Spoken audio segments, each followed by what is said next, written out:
Did you ever heard about the Untold Sails, pirates who ruled the oceans? Fear on the high seas, Blackbeard and the women of the Caribbean. The ocean has always been both a highway and a battlefield. In the 17th and 18th centuries, empires sent treasure fleets across the seas, carrying gold, silver, spices, and silk. But where there was treasure, there were always hunters ready to take it. These hunters were outlaws of the waves, and among them rose the most legendary pirates in history.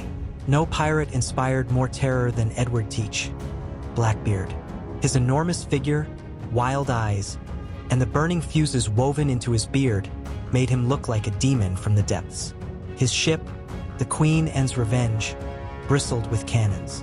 When his black flag appeared on the horizon, most captains surrendered without a fight. Blackbeard understood something vital. Fear was more powerful than bullets, but terror alone cannot last forever. In 1718, British naval forces cornered him in North Carolina. After a ferocious battle, Blackbeard was shot and stabbed over 20 times before he finally fell. His head was cut off and hung on a ship's bow, a grisly warning to all. Yet his legend only grew larger with his death.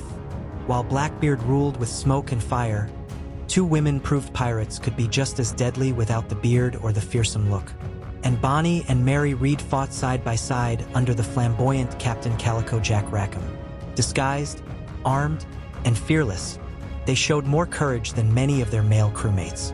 When their ship was captured, the men hid below deck, but Anne and Mary fought fiercely on.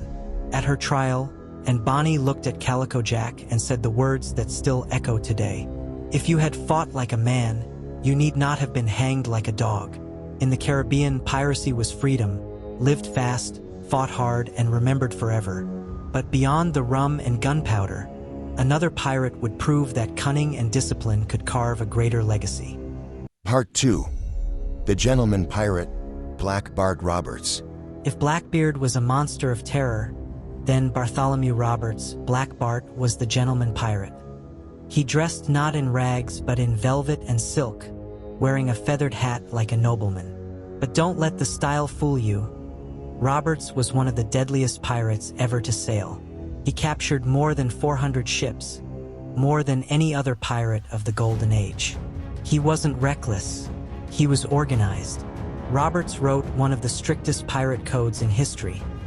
No drinking on duty, no gambling with gold, and every man had a say in ship matters. His ship, Royal Fortune, was not just a vessel of crime, it was a floating democracy at sea. Roberts burned captured ships, struck fear into navies, and grew so powerful that European nations sent fleets to stop him. Yet, like many pirates before him, his reign was short. In 1722, a cannonball struck him down in battle.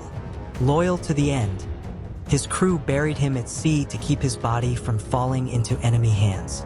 Roberts proved that pirates could be more than criminals. They could be leaders, visionaries, even symbols of rebellion against the powers of the world.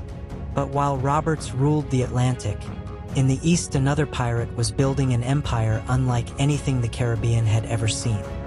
Part 3. The Pirate Queen Ching Shi and the End of an Era.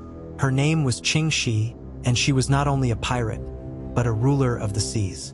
In the early 1800s, she rose to command the largest pirate fleet the world has ever known. At its height, her armada stretched to more than 300 ships and 70,000 men, a force larger than many nations.